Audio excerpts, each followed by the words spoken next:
Coaching माफियाओं का, school माफियाओं का, बुक पब्लिशर्स का एक सिंडिकेट बन गया है, इनका एक नेक्सस बन गया है और ये सब मिलके पेरेंट्स को लूट रहे हैं। जो किताबें एनसीईआरटी की 50 रुपए की मिलती है, सेम वही किताब, वही सिलेबस, उतने ही चैप्टर प्राइवेट पब्लिशर 500 रुपए में बेच रहे हैं। 2000 साल पहले तक भारत में शिक्षा व्यवस्था, चिकित्सा व्यवस्था और न्याय व्यवस्था विश्व में सर्वोत्तम मानी जाती थी। हमारी शिक्षा, चिकित्सा और न्याय व्यवस्था नो प्रॉफिट नो लॉस पे चलती थी। आज सबसे ज्यादा लूट शिक्षा, चिकित्सा और न्याय व्यवस्था में चल रही है। इस समय स्कूलों में एडमिशन हो रहे हैं, लूट चल रही है स्कूलों में।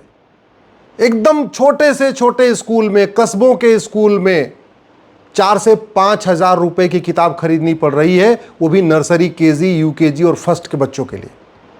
अगर थोड़ा सा बेटर स्कूल है, थोड़ा हायर चला गया, मिडिल क्लास का है, तो वहां 10 से 12 हजार रुपए में किताब मिल रही है, किताब का सेट मिल रहा है। और थोड़ा हायर क्लास में चला गया तो फिर तो 20 से 25 हजार रुपए लगता है किताब का। यूनिफॉर्म के नाम पे भी लूट चल रही है।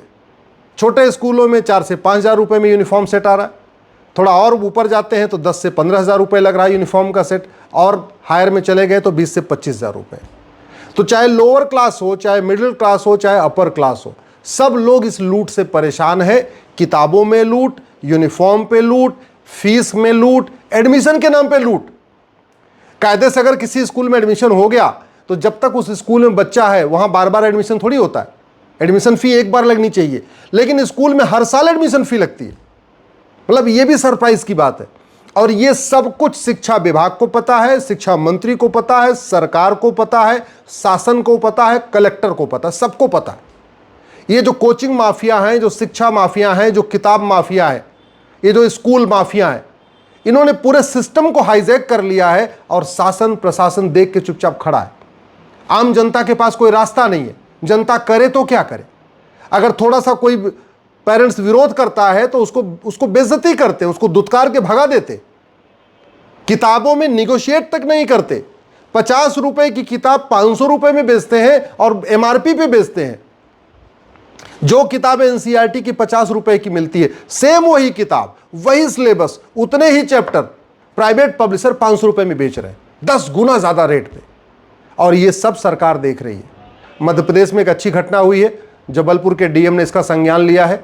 मैं जबलपुर के डीएम साहब को धन्यवाद दूंगा कि उन्होंने सभी स्कूलों से कहा कि भैया एनसीईआरटी किताब लागू करो, और उन्होंने लागू किया। और उसका फायदा ये हुआ कि कम से कम वहाँ के पेरेंट्स को थोड़ी सी आराम मिल गया। लेकिन ये व्यवस्था पूरे देश में होनी चाहिए, केवल जबलपुर में क्यों? केवल एक कलेक्टर ये काम क्यों करे? ये काम तो शिक्षा मंत्रालय का है, ये काम केंद्रीय शिक्षा मंत्रालय का भी है और राज्यों के शिक्षा मंत्रियों का भी है कि वो सुनिश्चित करें कि ये प्राइवेट जो पब्लिशर हैं, जो माफिया बन चुके हैं, जो 10 रुपए की किताब 100 रुपए में बेच रहे हैं, इनकी दुकानें बंद हो। क्यों चाहिए प्राइवेट किताब? एनसीईआरटी की किताब तो 2-3 साल 4 साल तक चल सकती है। ये प्राइवेट पब्लिशर एक बड़ा और खेल करते हैं। एनसीईआरटी किताबें हर साल सिलेबस नहीं बदलता, लेकिन प्राइवेट पब्लिशर क्या करते हैं, हर साल उसी में 1-2 चैप्टर नया जोड़ के कहते हैं अब तो पुरानी वाली किताब चल ही नहीं सकती। यानी किसी के 2 बच्चे हैं तो उसको भी, अगर एक बेटा चौथी में है और दूसरा वाला तीसरी में है, तो तीसरी वाली के लिए भी नई किताब खरीदनी पड़ेगी। ऐसा नहीं हो सकता कि बड़े बच्चे की किताब छोटा बच्चा पढ़ ले, नहीं, ऐसे नहीं होगा। क्योंकि अगले साल उन्होंने क्या किया, प्राइवेट पब्लिशर ने उसमें 1 पन्ना अलग कर दिया, 2 पन्ना अलग कर दिया, 1 चैप्टर कोई नया जोड़ दिया। इसीलिए ये लोग कोशिश ये करते हैं कि एनसीईआरटी किताब न चले और प्राइवेट पब्लिशर चले। और स्कूल को, चूंकि ये जो पब्लिशर हैं स्कूल को कमीशन देते हैं, तो स्कूल भी उनके साथ मिली भगत है। पूरा एक नेक्सस बन चुका है। कोचिंग माफियाओं का, स्कूल माफियाओं का, बुक पब्लिशर्स का एक सिंडिकेट बन गया है, इनका एक नेक्सस बन गया है और ये सब मिलके पेरेंट्स को लूट रहे हैं। इस शिक्षा व्यवस्था का दुष्परिणाम है कि लोग 2 से ज्यादा बच्चे नहीं पैदा कर रहे। कहते हैं जी हम कैसे पढ़ाएंगे बच्चे को? तो जो बहुत तेजी के साथ जनसंख्या कम हुई है, उसमें बहुत बड़ा कारण ये प्राइवेट स्कूलों का है, जो लूट रहे, जो लगातार घट रहे हैं, जनसंख्या घट रही है, उसका एक बहुत बड़ा कारण ये लूट है। मैं सरकार से निवेदन कर रहा हूं, इस राइट टू एजुकेशन एक्ट को बदलिए, इसको राइट टू इक्वल एजुकेशन करिए और पूरे देश में मैंडेटरी करिए कि कोई भी स्कूल हो, किसी भी प्रदेश का स्कूल हो, किसी के द्वारा खोला गया स्कूल हो, वो उस पर राइट टू एजुकेशन लागू होगा। और एनसीईआरटी किताब मैंडेटरी करिए। ये दुनिया भर के जो चल रहे हैं सीबीएसई बोर्ड, आईसीएसई बोर्ड, फलाने बोर्ड, ढिकाने बोर्ड, इनको सबको मर्ज करके one nation one education board लागू करिए। अगर एक रेलवे बोर्ड से पूरे देश की रेलवे चल सकती है, ट्रेन चल सकती है, तो एक एजुकेशन बोर्ड से पूरे देश के स्कूल भी चल सकते हैं। इसमें कोई बहुत दिक्कत नहीं है। सब अपनी अपनी भाषा में पढ़ें, तमिलनाडु वाले तमिल में पढ़ें, महाराष्ट्र वाले मराठी में पढ़ें, गुजरात वाले गुजराती में पढ़ें, लेकिन सिलेबस और करिकुलम अलग क्यों होना चाहिए? प्राइवेट पब्लिशर की किताब क्यों चलनी चाहिए? क्या एनसीईआरटी इतनी सक्षम नहीं है कि वो किताब सप्लाई कर सके? एनसीईआरटी किताब का फायदा ये होगा कि एक ही घर में वो किताब 3 साल 4 साल पढ़ी जा सकेगी। प्राइवेट पब्लिशर तो हर साल उसमें 1-2 नया चैप्टर जोड़ के और कहते हैं जी अब पुरानी वाली किताब नहीं चलेगी। तो ये खेल बंद होना चाहिए। ये जो यूनिफॉर्म के नाम पे लूट चल रही है, इस यूनिफॉर्म के बारे में मेरा मानना है कि एक कॉमन ड्रेस कोड सरकार को लागू करना चाहिए। जैसे केंद्रीय विद्यालय में पूरे देश का सिलेबस एक है, तो वैसे सभी स्कूलों का सिलेबस एक हो सकता है। जैसे पूरे केंद्रीय विद्यालय में, पूरे भारत में जितने भी केंद्रीय विद्यालय सब में कॉमन ड्रेस है, तो वैसे ही सभी स्कूलों का ड्रेस कॉमन हो सकता है।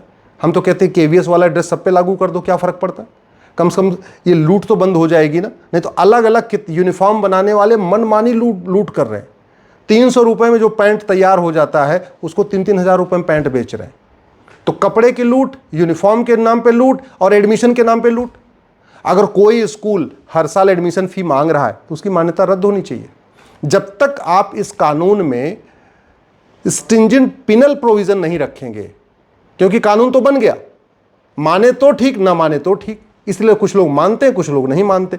इसमें जब तक लिखा नहीं जाएगा कि जो राइट टू एजुकेशन एक्ट के जो प्रावधान उसको नहीं मानेगा उसकी मान्यता रद्द होगी। और 10-20 स्कूलों की मान्यता रद्द करिए, देखिए अगले साल सब ठिकाने पे आ जाएंगे, सबके होश ठिकाने आ जाएंगे।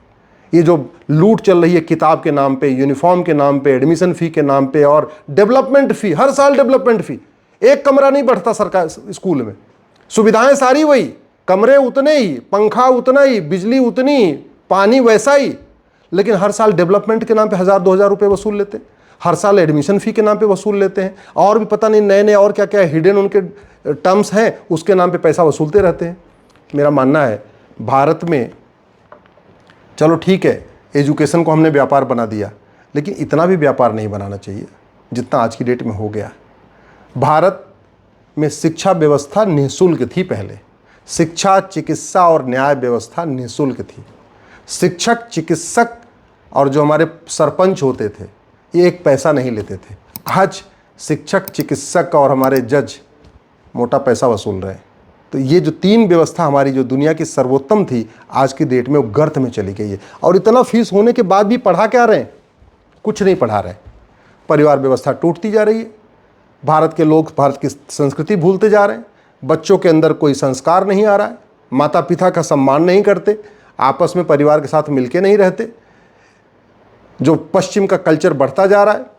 शिक्षा व्यवस्था ऐसा पढ़ाई जा रही है कि स्कूलों में फूहड़ फूहड़ डांस हो रहे, यम नियम सिखाया नहीं जा रहा है, अष्टांग योग सिखाया नहीं जा रहा है, इंद्रियों पर नियंत्रण सिखाया नहीं जा रहा है, माता पिता का सम्मान सिखाया नहीं जा रहा है, आपस में मिलजुल के रहना सिखाया नहीं जा रहा है, हमारे जो पूर्वज थे उनके बारे में सिखाया नहीं जा रहा है, हमारे जो ऋषि महर्षि थे उनके बारे में सिखाया नहीं जा रहा है। हाँ, सिखाया क्या जा रहा है? बाबर, हुमायूं, तुगलक, गजनी, घोरी। सिखाया क्या जा रहा है? फूहड़ फूहड़ डांस। स्कूल में कार्यक्रम होता है सांस्कृतिक, कहने का तो सांस्कृतिक कार्यक्रम होता है, और डांस होते हैं फूहड़, अश्लील गानों पर डांस हो रहा है। ये जो व्यवस्था इसलिए चल रही है क्योंकि हमने राइट टू एजुकेशन में स्ट्रिंजेंट पीनल व्यवस्था नहीं रखा कि भैया अगर आप ये करना है आपको और नहीं करोगे तो आपके ऊपर दंड पड़ेगा, आपकी मान्यता रद्द होगी। मान्यता रद्द नहीं होती, ऊपर से लेके नीचे तक पूरा खेल चल रहा है। और इसलिए चल रहा है कि ये जो एजुकेशन माफिया है ना, जो स्कूल माफिया हैं, जो किताब छापने वाले पब्लिशर हैं, ये चुनाव लड़ने में फंडिंग करते हैं। ये पॉलिटिकल पार्टियों को भी फंडिंग करते हैं, नेताओं को भी फंडिंग करते हैं। इसलिए सांसदों का भी मुंह सिला हुआ है, विधायकों का भी मुंह सिला हुआ है, सरकार का भी मुंह सिला हुआ है। सबसे बड़ी बात ये, समाजवादी लोगों का मुंह सिला हुआ है। लोहिया जी पूरी जिंदगी एक ही बात कहते कहते चले गए कि पूरी भारत में समान शिक्षा होनी चाहिए, लेकिन समाजवाद की बात करने वाले समाजवादी भी नहीं कहते कि हाँ भारत में समान शिक्षा होनी चाहिए। बाबा साहब अंबेडकर कह रहे थे दलितों का उत्थान तब होगा जब मंत्री और संतरी की बच्चे की किताब एक होगी। बाबा साहब अंबेडकर कहते थे दलितों का उत्थान तब होगा जब मजदूर और मालिक की बच्चे की किताब एक होगी। वो तभी हो सकती है जब समान शिक्षा हो। लेकिन बाबा साहब के नाम पे सांसद विधायक बनने वाले, बाबा साहब को माला चढ़ाने वाले भी कभी समान शिक्षा की बात नहीं करते। मैंने PIL फाइल किया हुआ है, कोर्ट में मैटर चल रहा है। मैं कह रहा हूँ राइट टू एजुकेशन को राइट टू इक्वल एजुकेशन बनाइए, 1 नेशन 1 एजुकेशन बोर्ड लागू करिए, 1 नेशन 1 सिलेबस लागू करिए। जो प्राइवेट पब्लिशर हैं इनकी दुकानें बंद करिए। भारत में NCERT की किताब मैंडेटरी करिए, बच्चों पे बोझ भी कम होगा, स्कूल का जो बैग है उस बैग का वज़न भी कम होगा, और पेरेंट्स को जो जेब काटी जा रही है उस जेब को भी थोड़ा लाभ मिलेगा।